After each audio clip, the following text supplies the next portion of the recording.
Welcome to this explainer. Look, if you've been walking around lately with this incredibly heavy weight on your shoulders, looking at the state of the world and just feeling completely, utterly overwhelmed, I want you to know you're definitely not alone. Today, we're going to talk about something that's absolutely crucial and deeply personal for all of us. We're exploring how we can actually, actively restore our faith in humanity. I know it is so easy to fall into that downward spiral of despair, but we're setting a tone of real compassion today. We're going to dive into some highly actionable, research-backed ways to pull ourselves out of the dark and, well, find the light in each other again. So, have you lost your faith in humanity? It's a pretty heavy question, right? And if your gut reaction right now is just a resounding yes, I really want you to hear this. Your feelings of burnout, that fatigue, the cynicism, they are completely valid. As humans, we're literally hardwired to react to real-world stressors. And frankly, there is absolutely no shortage of bad news out there right now that could drive anyone to feel totally disconnected. This pessimism you might be carrying around like a backpack full of bricks, it's just a natural reaction to a really overwhelming environment. You aren't broken for feeling this way. All right, let's jump right into section 1, why we lose faith. Now, before we can fix a problem, we really have to understand it. There's actually a formal name for this subconscious habit so many of us have fallen into: doom scrolling. You know exactly what I'm talking about. When traumatic events happen in the world, crises, natural disasters, we have this intense tendency to just stay glued to our screens. But studies show that this massive overconsumption of negative news directly correlates with a spike in stress, anxiety, depression, and just a general overarching sense of pessimism. So we've got a choice in front of us. On one side, you have a toxic news diet that basically just breeds anxiety. But on the other side, we have the very real psychological benefits of actively curating positive content. You can literally take control of your attention by checking out places like the Good News Network or Happy News. I mean, did you know a group of scientists recently taught rats how to play hide and seek purely for the fun of it? No way, right? But it's true. It's all about finding that balance. Sure, staying informed is important, but balancing your feed with uplifting, virtuous stories is absolutely essential for your emotional survival.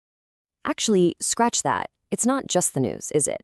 Cynicism very often stems from deep personal pain in our actual everyday lives. Maybe you were betrayed by someone you trusted, or a system that let you down. Maybe you felt victim to a scam and it left you feeling embarrassed and helpless. Or perhaps you faced the incredibly heavy toll of discrimination or witnessed some form of cruelty. These real-life experiences wedge a massive barrier between you and the rest of the world. And you know what? It is entirely okay to feel angry about those things. Healing takes time, and simply accepting those difficult emotions is step 1 toward moving past them. Which brings us to a really powerful pivot. Section 2, seeking moral elevation. Have you ever watched one of those videos where someone jumps into a freezing river to save a stranded dog and you feel this literal physical warmth spread through your chest? That sensation actually has a name. It's called moral elevation. It's that uplifting feeling we get when we witness morally courageous or just deeply compassionate acts. When we actively seek out stories of people abandoning super lucrative careers to support a good cause, or just strangers helping strangers out of the blue, we trigger this exact biological response. It's literal proof that witnessing goodness makes us feel physically better. And this brings up such a fascinating insight. Storytelling isn't just entertainment, folks. It's neuroscience. Storytelling literally brings our brains together. Emotionally engaging stories about human goodness stimulate these neurochemicals in our brains that are directly tied to empathy and human connection. When you read or watch a story about altruism, your brain is actually synchronizing with the emotion of that story.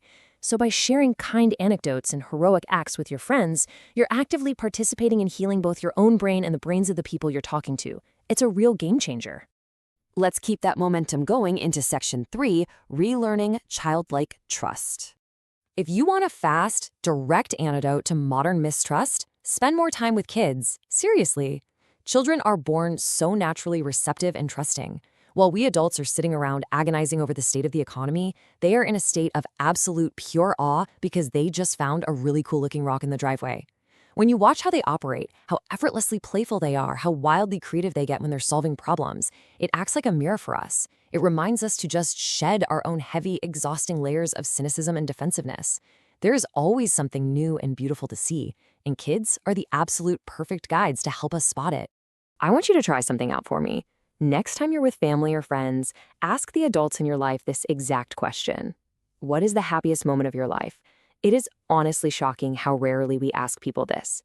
Providing someone the space to just open up about what matters most to them doesn't just inspire them, it allows you to see the absolute brightest, lightest side of their humanity. It totally shifts your mental focus from what's wrong with people to what brings them true joy. All right, let's move into our final phase, Section 4, Becoming the Change. So, what does this all mean for you today?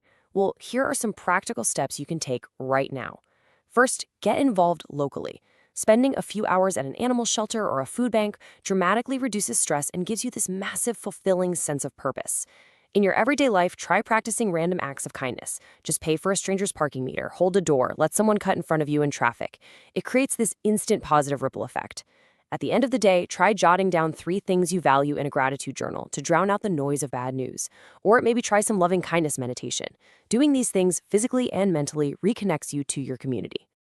Angelina Jolie once said, "We have a responsibility to be aware of others. We need to make justice the norm, not the exception." I think that perfectly captures the whole essence of living empathetically.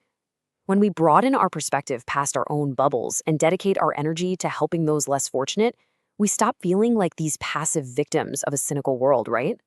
We start becoming active architects of a just one. And of course, as Mahatma Gandhi so famously put it, be the change you wish to see in the world. When you step up and act as a role model, when you pursue your passions with genuine dedication, and you just personify kindness, you become living, breathing proof to everyone around you that a better, kinder society is truly attainable. Selfishness and isolation are huge contributors to the negativity we see today. By being relentlessly selfless, you literally break that cycle. But here's the fundamental truth we so often overlook. You cannot restore your faith in humanity if you don't have faith in yourself, because, well, you're part of humanity too. You have to forgive yourself for past wrongs, you have to learn to trust your own decisions again, and you need to acknowledge your own innate goodness.